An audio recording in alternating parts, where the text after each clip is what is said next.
बिस्मिल्लाहिर्रहमानिर्रहीम। अस्सलाम वालेकुम नाज़रीन, आप यूट्यूब चैनल देख रहे हैं। मैं इमरान खान हूँ।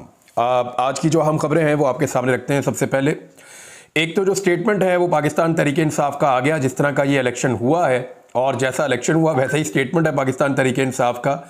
उनका ये कहना है कि ये तो एक तरह का ढोंग है जो रचाया गया है, ख़ास तौर पर पंजाब में।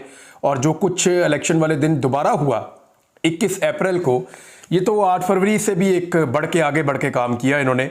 और धांधली नहीं थी, ये तो कुछ और ही था, कोई नई चीज़ थी, मुझे तो ऐसे महसूस हो रहा था। लेकिन पाकिस्तान तहरीके इंसाफ का स्टेटमेंट ये है कि तहरीके इंसाफ ने कल मुल्क के मुख्तलिफ हिस्सों में होने वाले ज़िमनी इलेक्शन को ढोंग करार देते हुए जुम्मे को मुल्क गिर एहतजाजी मुजाहरों का ऐलान कर दिया है। यानी जुम्मे वाले दिन अब पाकिस्तान तहरीके इंसाफ पूरे पाकिस्तान के अंदर हर सूबाई असम्बली के हल्के में एहतजाज करेगी। यानी ये तो पाकिस्तान तहरीके इंसाफ का नया एक तरीकाकार है और वो इसको अडॉप्ट कर भी सकती है। उनकी जब मीटिंग हुई कोर ग्रुप की तो उसके अंदर ये फैसला किया गया कोर कमेटी में कि एहतजाज को पूरे मुल्क के मैप के ऊपर फैला दिया जाए। यानी बजाय इसके कि हम एक जगह के ऊपर अनाउंस करते हैं एहतजाज का, वहाँ पे हुकूमत बहुत बड़ी तादाद में लॉ इन्फोर्समेंट को भेज देती है, दफ़ा 144 लगा देती है, पकड़ धकड़ शुरू कर देती है। तो वो नॉर्मल जो पॉलिटिकल पार्टीज होती हैं उनको ऐसे कंट्रोल किया जा सकता है। देखिए, एक ऐसी पॉलिटिकल पार्टी जो एक रीजनल पार्टी है या जिसके पास गिने चुने वर्कर्स हैं या जिसके पास वर्कर्स की एक महदूद तादाद है, या वो मिसाल के तौर पे कि मजहबी सियासी जमात है, वो अपने मदारस के तलबा को ला सकती है, या एक पार्टी है उसके मखसूस तबका उसका फॉलोअर है वो उनको ला सकती है, तो उन्हें रोका जा सकता है। पूरे मुल्क के नक्शे के ऊपर पूरे मुल्क में जगह जगह एहतजाज करने की एबिलिटी बहुत कम पॉलिटिकल पार्टीज के पास है पाकिस्तान में। और इस वक्त जिस पॉलिटिकल पार्टी के पास ये सलाहियत सबसे ज़्यादा है वो पाकिस्तान तहरीके इंसाफ है। तो ये आइडिया उनका बिल्कुल ठीक है। मिसाल के तौर पे अगर वो ये कहते हैं कि हम एहतजाज करने जा रहे हैं हर शहर के प्रेस क्लब में, तो हर शहर की आधी पुलिस प्रेस क्लब में पहुंच जाएगी और वो कारकुनों को वहां नहीं जाने देगी। जो जाएंगे उनको पकड़ेंगे, डंडे मारेंगे और इस तरह कारकुन एहतजाज नहीं कर पाएंगे। देखिए, दो चीज़ें हैं। एहतजाज का मकसद क्या होता है? एहतजाज के जो बड़े मकासद होते हैं ना, उनमें देखिए पूरी दुनिया में तो एहतजाज का मकसद ये होता है कि लोगों की बात सुनी जाए और वो जो चाहते हैं उसके मुताबिक हुकूमत अपनी पॉलिसी को तब्दील करे, और उसके लिए वो एहतजाज करते हैं, वो अपनी ताकत को शो करते हैं और वो मुज़ाहमत करते हैं। दुनिया भर में ये होता है। पाकिस्तान के अंदर इस वक्त जो सिनेरियो बना हुआ है, एहतजाज का मकसद क्या हो सकता है? नंबर एक तो एहतजाज का मकसद वही है जो दुनिया में हर तरफ होता है कि जनाब हमारे साथ ज्यादती हो रही है, इस ज्यादती को बंद किया जाए। लेकिन इस वक्त जो हिकमत अमली है इसमें एहतजाज का मकसद क्या है? एक तो यह है कि एहतजाज रजिस्टर्ड हो और एक दबाव पैदा हो।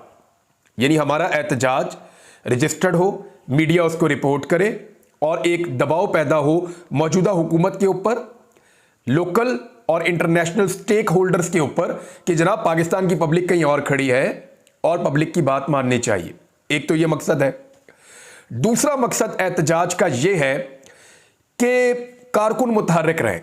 जो कारकुनों के अंदर एक मायूसी फैलाने की कोशिश की जा रही है, कारकुन मायूस ना हो, वो अपने आप को अपनी पार्टी के साथ जोड़ कर रखे। मैंने आपको पहले बताया था पाकिस्तान तहरीके इंसाफ और गुज़िश्ता 2 दहाइयों की जो पाकिस्तान की सियासत है, इसमें कुछ नए लोग पाकिस्तान की सियासत के अंदर एंटर हुए हैं। इनमें एक बहुत बड़ी ताकत वकला की है। वकील बहुत बड़ी ताकत के साथ एंटर हुए पाकिस्तान की पॉलिटिक्स में। दूसरा, पाकिस्तान के अंदर जो है वो सिविल सोसाइटी ने बहुत अहम रोल प्ले किया है। पहली मर्तबा पाकिस्तान की मिडिल क्लास, जिसमें lower middle class, upper middle class और ऐसे लोग जो पिसे हुए तबकात हैं, उन सब ने पाकिस्तान की सियासत में एक्टिवली पार्टिसिपेट करना शुरू किया। पढ़ा लिखा तबका पहली मर्तबा सियासत के अंदर अपना स्टेक ढूंढता आ गया कि ये मुल्क चलेगा तो इसका फैसला हम भी करेंगे। इससे पहले मुझे अच्छी तरह याद है, हम बहुत छोटे छोटे होते थे तो हम अपने बड़ों के मुंह से यही सुनते थे, ये मुल्क का कुछ नहीं बनना। जो लोग जहां पे 4 बंदे बैठते थे कहते थे मुल्क का कुछ नहीं बन सकता, इसका कुछ नहीं हो सकता। यहां जो अमेरिका चाहता है वो होता है। कोई कहता था यहां जो एस्टेब्लिशमेंट चाहती है वो होता है, जो करांदी है फौज करांदी है, जो करांदा अमेरिका करांदा है। ये इस तरह की बातें हम सुना करते थे। लेकिन फिर हमने देखा कि एक वक्त ने अंगड़ाई ली, पाकिस्तान में ऐसे लोग पैदा हो गए या सियासत के अंदर ऐसे लोग आ गए जो ये दावा करते हैं कि ये मुल्क उनका है, और वो ये कहते हैं कि इस मुल्क के फैसले भी वही करेंगे, और वो ये कहते हैं कि अगर जमहूरियत है तो हमारा वोट फैसला करेगा कि इक्तदार किसके पास होगा। और ना सिर्फ ये बल्कि जिनके पास इक्तदार होता है वो उनको अकाउंटेबल भी कर रहे हैं। यानी ये वो लोग हैं जो खैबर पख्तूनख्वा की हुकूमत से माफी मंगवा लेते हैं। वहां इमरान खान की हुकूमत है।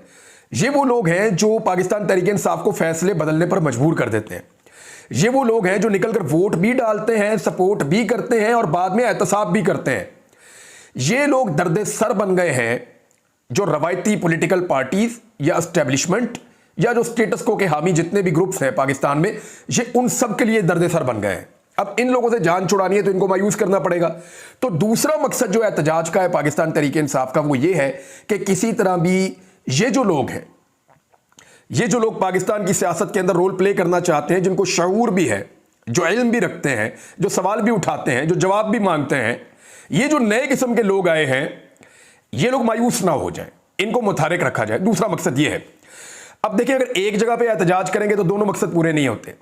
यानी वहां गिरफ्तारियां हो जाएंगी और उसको दबा दिया जाएगा और पाकिस्तान का मीडिया उसको दिखाएगा भी नहीं। पाकिस्तान का जो इलेक्ट्रॉनिक मीडिया वो तो दिखाता भी नहीं है।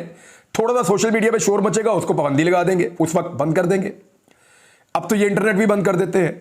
और दूसरा मकसद जो है कि लोगों को मुतहरिक किया जाए, लोग और ज्यादा परेशान हो जाएंगे अगर एहतजाज एक ही जगह पे रखेंगे हर शहर में। तो अब जो हिकमत अमली अपनाई गई है वो ये है कि ये एहतजाज पूरे पाकिस्तान के नक्शे के ऊपर पूरे मुल्क के अंदर फैला दिया जाएगा। हर सूबाई असम्बली के अंदर जो उम्मीदवार थे पाकिस्तान तहरीक इंसाफ के, या जो आइंदा उम्मीदवार होंगे पाकिस्तान तहरीक इंसाफ के, वो अपने अपने तौर पर रैलियां और जलसे और जुलूस करेंगे। इस तरह होगा क्या? होगा ये कि पुलिस की इतनी बड़ी नफरी मौजूद ही नहीं है कि वो हर सूबाई असम्बली के अंदर बहुत बड़ी तादाद में मौजूद रहकर पाकिस्तान तहरीक इंसाफ के कारकुनों को रोक सके। यानी मैक्सिमम पुलिस जो इस्तेमाल की जा सकती है एक सूबाई असम्बली के हल्के में, फर्ज करें लाहौर के अंदर जितने पुलिस वाले हैं उनको अगर आप डिवाइड कर दें, उन लाहौर में लगभग 30 के करीब हल्के हैं सूबाई असम्बली के। अगर 30 मुकामात पे एहतजाज हो रहा है तो लाहौर की पुलिस को आप 30 मुकामात पे डिवाइड कर दें तो भाई थानों के अंदर बाकी काम भी करने हैं, जुम्मे वाले दिन और भी बहुत सारी चीजें होनी है, क्राइम फाइटिंग भी करनी है, रिजर्व पुलिस है उसको भी रखना है, प्रोटोकॉल और सिक्योरिटी की ड्यूटीज भी करनी है, क्राइम फाइटिंग भी करनी है। वो सारी चीजें करके अगर आप आधी से आधी पुलिस भी एंगेज करें तो आप हर हल्के के अंदर एहतजाज को नहीं रोक सकते। तो तहरीक इंसाफ का ये आइडिया ठीक है कि इलेक्ट्रॉनिक मीडिया को छोड़ के या रवायती मीडिया को छोड़ के सोशल मीडिया को इस्तेमाल किया जाए अपने एहतजाज के लिए, उसकी प्रोजेक्शन के लिए, उसकी प्रमोशन के लिए, ताकि हर आदमी को पैगाम भी चला जाए, दुनिया भर के अंदर ये मैसेज जाए, मौजूदा हुकूमत और इनके जितने भी सहूलतकार हैं उनके ऊपर एक दबाव भी बन जाए। और दूसरा इनका मकसद ये है कि कारकुन मुतहर्रिक रहे, वो उस खतरे में ना जाए जिस खतरे का अंदेशा है जब ये एक ही जगह पे एहतजाज कर रहे होंगे। तो ये अच्छी हिकमत अमली है। तो उन्होंने कहा ये मुल्क के मुख्तलिफ हिस्सों में ये जो ज़िमनी इंतखाबात हुए इसके अंदर जिस किस्म का एक ढोंग रचाया गया है, इस पर जो है वो हम बहुत तेज़ी से एहतजाज करने जा रहे हैं, तगड़ा एहतजाज करने जा रहे हैं और जुम्मे की नमाज के बाद पूरे पाकिस्तान में एहतजाज होगा। बैरिस्टर गौर ने कहा कि इलेक्शन कमीशन अब आपको बताया कि ज़िमनी इलेक्शन में अदलिया से आरोज क्यों ना लिए गए। ये पहले तो कहते ना अदलिया के आरोज इतनी बड़ी तादाद में है नहीं, अब फिर दोबारा ब्यूरोक्रेसी के आरोज लगा दिए गए। वो बेचारे ब्यूरोक्रेट अपनी ट्रांसफर और पोस्टिंग के लिए मुंह उठा के पंजाब हुकूमत की तरफ देख रहे हैं, मरियम नवाज की तरफ या मरियम औरंगजेब की तरफ, तो बेचारे उधर देख रहे हैं, वो बेचारे तो उधर देख रहे हैं। तो उनकी ट्रांसफर पोस्टिंग के मामला पड़ जाते हैं, बेचारे ओएसडी हो जाते हैं। हालांकि जो जुडिशल ऑफिसर्स हैं उनके साथ ये उतना दबाव नहीं डाल सकते, लिहाजा जुडिशल ऑफिसर्स लगने चाहिए थे, वो नहीं लगाए गए। ये सवाल दोबारा उठाया बैरिस्टर गौर ने।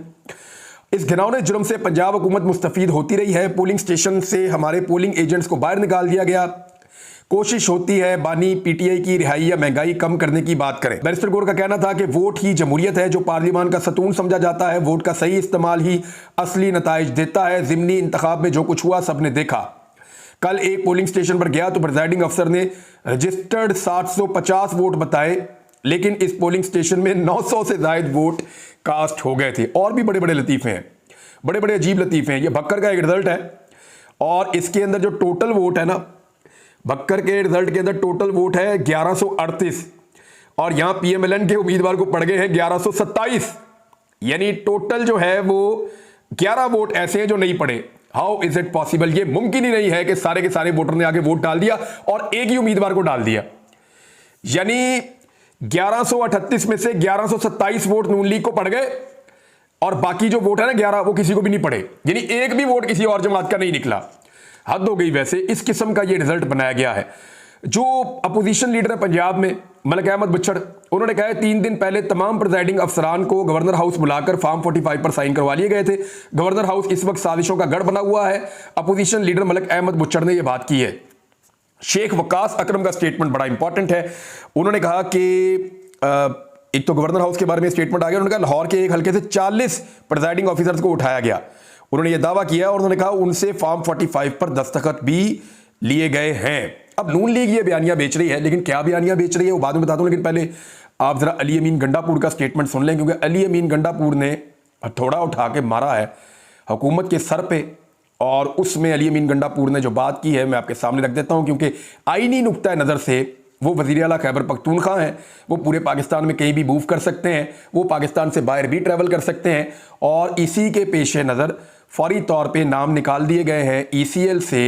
और ECL से जो नाम निकले हैं उनके अंदर महबूब सुल्तान साहब का नाम है, फवाद चौधरी का नाम है, उमर अयूब साहब का नाम है, असद उमर का नाम है और मुराद सईद का नाम है।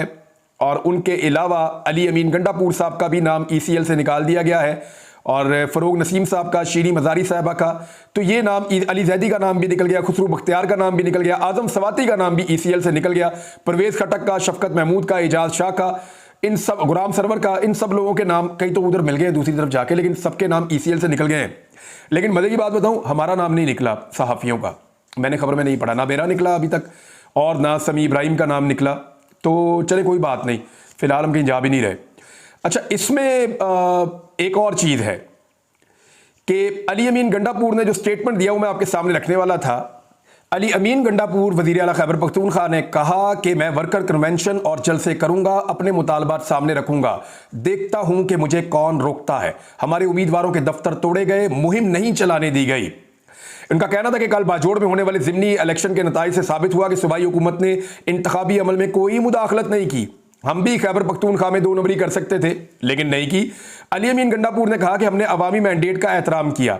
वज़ीर आला ने कहा कि अपनी खवातीन के साथ खड़े हैं, मैं वर्कर कन्वेंशन और जलसे करूंगा, अपने मुतालबात सामने रखूंगा, देखता हूं कि मुझे कौन रोकता है, मैं अपने सूबे की अवाम की जिम्मेदारी लेता हूं।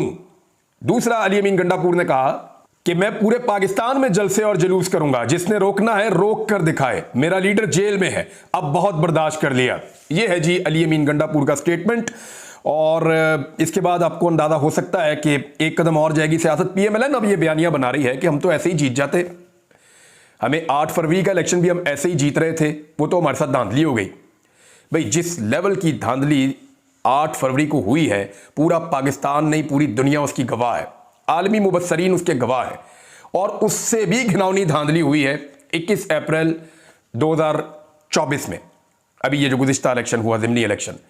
तो PMLN अब ये बयानियां बना रही है कि अगर हमारा रास्ता ना रोका जाता ना तो हम 8 फरवरी को भी यही करते, यानी इसी नौयत की धांधली मजीद कर लेते।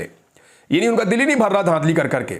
और अब ये बयानियां बनाया जा रहा है कि मरियम नवाज की शायद कारकर्दगी बहुत अच्छी है, जिसकी बुनियाद के ऊपर ये काम हो रहा है। तो रोटी आज भी लाहौर में या पंजाब में वो 16 रुपए की बेचने में नाकाम है।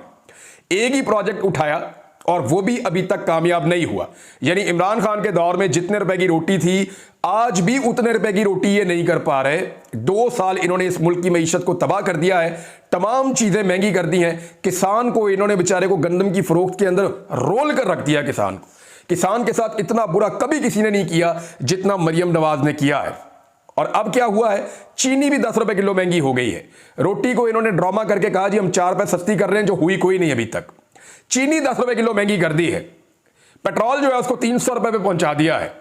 लेकिन इसके बावजूद इनके दावे हैं कि ये बहुत अच्छी कारकर्दगी कर रहे हैं। पता नहीं कहां इनकी कारकर्दगी है।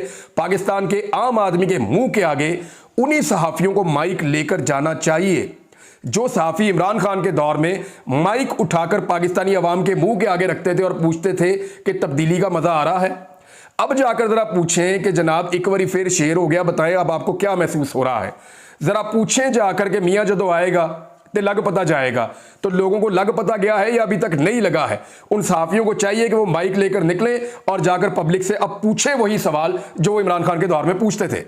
नाज़रीन, हालात ये पैदा हो गए हैं कि गुजरात में धांधली एक्सपोज करने की सजा यहां तक दी गई है कि एक सहाफ़ी को गिरफ्तार कर लिया गया और सहाफ़ियों के ऊपर तशद्दुद भी किया गया है। कई जगहों के ऊपर ये रिपोर्ट हुआ है पंजाब में, क्योंकि जहां पे भी आप जाते हैं आपको बाहर निकाल दिया जाता है और अगर कोई सहाफ़ी डट जाए कि जी मैंने अपनी ड्यूटी करनी है, तो फिर उसके साथ टॉर्चर किया जाता है या ज़बरदस्ती की जाती है।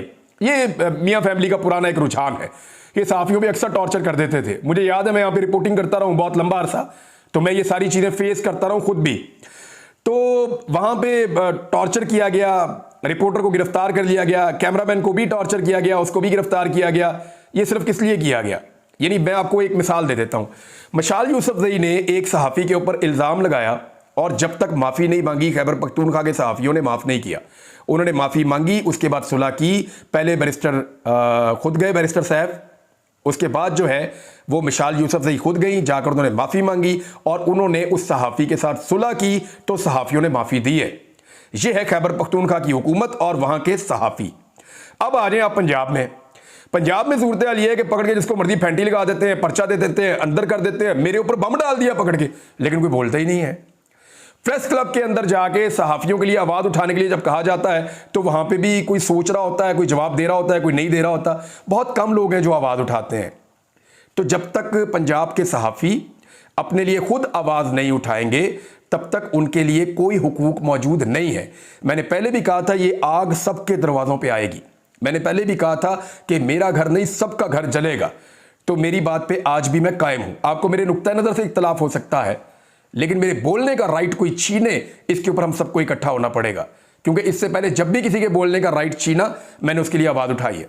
राना सनाउल्लाह ने एक बहुत बड़े एतराफ़ किए हैं और बड़ा सनसनीखेज़ उनका इंटरव्यू है। उसके ऊपर मैं एक और वीलॉग करूंगा अगला, उसमें तफसीलात आपको बताऊंगा। लेकिन ये जो पंजाब में ज़िमनी इलेक्शन हुआ है, इसने मियां नवाज शरीफ, मरियम नवाज और इन सबके पोल खोल कर रख दिए हैं। नवाज शरीफ चीन जा रहे हैं, क्यों जा रहे हैं बताता हूँ अगले वीलॉग में। अब तक के लिए इतना ही। अपना ख्याल रखिएगा, अपने इस चैनल का भी। अल्लाह हाफ़िज़।